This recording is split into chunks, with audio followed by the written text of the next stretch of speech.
Welcome to Season 8, Episode 2 of Wildcat News. I'm Olivia Hawk. And I'm Julia George. This year's sophomore class went on a trip to Washington, D.C. due to missing theirs because of the pandemic in 8th grade. Despite a minor setback, the trip was very memorable. As of recently, sophomores and junior Wildcats traveled to Washington, D.C. Having missed their trip in 8th grade, this makeup trip gave them many adventures and memories to talk about. From seeing the Smithsonian museums, observing Abraham Lincoln on his throne, and visiting the ER, students have a trip to remember. The most memorable part was definitely Abe Lincoln when he was standing on that chair. I feel like that's kind of just one of the coolest things. I have a photo of me looking up at Abe Lincoln, kind of just thinking about how big he is and how it just kind of represents how much of an impact he had on America. I really like the American history because I love soccer, and I got to see like the evolution of soccer in America, a little part of it, and just seeing like all that history and how the sport came to the way it is today in America. It was something special. So we got to go to the White House and saw a protest happen in front of it, which was really cool. You don't get to see that every day, and not just like the protest that's there every day. It was like a march that had gone through D.C. For Iranian, about the Iranian regime. Gettysburg was a big part of the American Civil War. Students got to visit the site of the battleground. Our tour guide really brought the battlefield to life. I had no idea what to expect. I had never been, and it's a national park, so the battle site is in the same, as best they can, condition as it was when the Battle of Gettysburg took place. So you could really see like, oh, okay, this is where Pickett's charge happened. This is where the guys came up this hill, or they went down this way, and that was unbelievable. You think having the tour guide is what made that come to life. Gettysburg, I like seeing all the cannons because me and my dad, when we were younger, my dad would always teach me stuff about like Gettysburg and how we always thought the war was so interesting, and to like actually be there and experience it all and like see where the first shots were fired and see all the history and see all the monuments. It was just something special. After stopping to eat in Gettysburg, many students got sick with a GI virus that left them vomiting in the hospital later that night. It was stressful, but I would say everybody took it seriously. I was so grateful for the staff there that took care of us. They were really good to all of you, and I was really grateful for Olivia as well, who really helped out. She wasn't sick, but she still came to the hospital and helped out her friends, and that was, I think, really big of her. It was what it was. The hospital was crazy. I think the hospital is probably one of my favorite parts of the trip, just because of how chaotic it was, but it was also so much fun and we made the most of it. Honestly, I'd say it was very bonding. All of us afterwards were talking way more. We were very close afterwards, and it was one of my favorite parts. At 9:37 a.m., September 11th, 2001, American Airlines Flight 77 crashed into the Pentagon after being hijacked by terrorists. 184 people total were killed during this attack, and in their place, a memorial was built. Students got to visit the Pentagon 9/11 Memorial. I think it was a sad experience that none of us were alive for, but we all felt affected by it when the guy was talking to us. He was talking about how he lost his friends and had to go into work the next day as if nothing happened. I felt horrible for the man that was telling us the story about how he was there when all his friends died, and you could tell there was like a heavy vibe there, just because the fact he was like talking about like how scared he was and how he had to come back the next day knowing that like the building was still burning. So, I mean, it was upsetting to be there, but it was good to see the memorial and how they're remembering all those people. In April, a group of high schoolers touched down in Japan where they embraced the cultures and traditions. Here's Henry Gillette with more. Over April vacation this year, more than 30 Westport students traveled to Japan with EF Tours. As part of this trip, students got to experience Japanese culture, traditions, and lifestyle. The flight to Japan took over 14 hours. So we first flew from Boston to New Jersey, and then from New Jersey to Japan. It really wasn't that bad. It was about 14 or 15 hours in total, and I got to sit next to one of my friends, which I was really grateful for. And we watched movies and talked the whole time. We had some food. It was okay. It wasn't the best, but it was good what we had in the moment. And yeah. landed in Tokyo. The cities and countryside of Japan gave students sights to remember. My favorite place I visited was probably Tokyo because it was just like New York, but like cooler and like a lot cleaner and more colorful. So I thought that was pretty sick. I'd say by far my favorite place that I visited would be the castles or the shrines. They had a lot of cultural importance, and I think it's good to have some insight into that. We went to Mount Fuji, and we got unbelievably lucky with the weather. We had an unlimited visibility. It was a perfect, beautiful, clear day.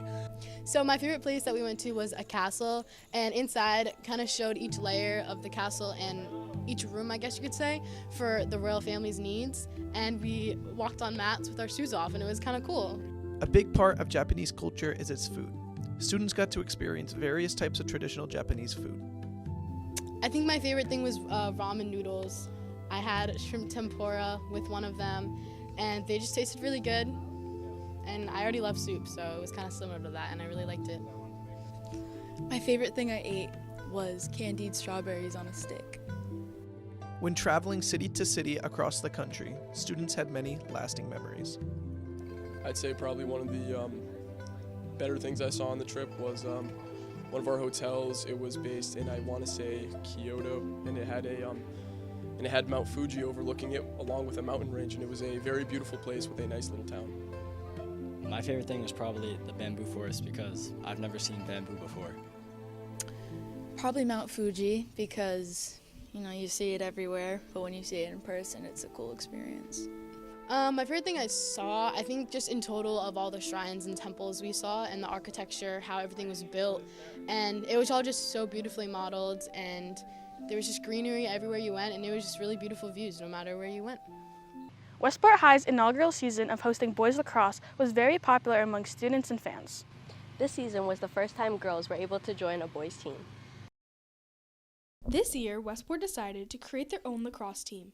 Although it is technically a men's team, women were welcome to join. Sophomores Colleen Smith and Julia George took advantage of this opportunity and were eager to play. We asked our Lady Wildcats how their season is going. How do you feel being one of the only girls in the lacrosse team? It just feels like playing on a team. I mean, the dynamic's like a little different than like when I play on like a regular team with like girls, but other than that, it's just like a team. I feel fine about it. I don't mind. Having girls on the boys lacrosse team is awesome. It's cool that they can play at a men's level sport and still compete. I feel like it's nice because it's inclusive and, it's nice to have as many people on the team as possible. Do your teammates treat you differently because you're a girl on a mostly boys team? No, not really. I'm treated the same as everyone else. No, they're pretty like chill and nice. They honestly could be like jerks, but they're all like really nice and like supportive, just like a regular teammate is. Girls were given this opportunity because girls lacrosse and boys lacrosse are played very differently.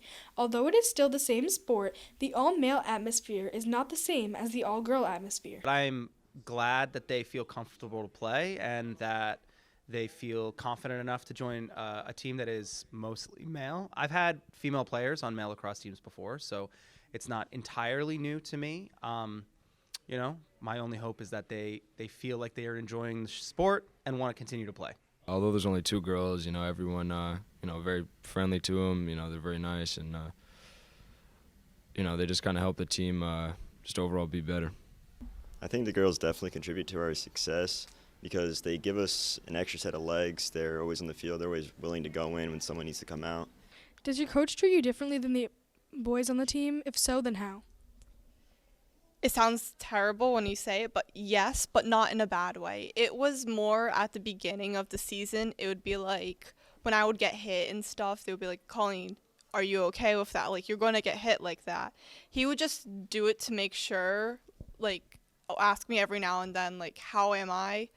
More than other players, because just to, make sure I'm okay with what's going on, to let me know, this is what's going to be like. No, not really. He, encourages me and Colleen to do everything they're doing, so.